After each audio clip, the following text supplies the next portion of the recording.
Yang Wan versus Saki. Body bag si Looney. Ngayon, nakay Looney na yun. Diba? Tinanggihan niya yung battle namin. Pinarap niya yung bata niya. Nasa sa kanya na yun kung igaganti niya yung bata niya, kung trip niyang iganti. Kasi kita niyo naman. Wala tayong pakialam sa Urado.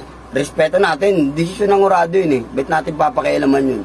Alam yung mga judge natin, trabaho nila yun. Binayaran sila ni Sir Pibus para gawin yung trabaho nila. So, pinili sila ni Sir Pibus para sa trabaho na yun. Dahil alam ni Sir Pibus na kaya nila yun. Professional sila sa trabaho na yun. Kaya nga binayaran sila ng talent bee kasi professional sila doon.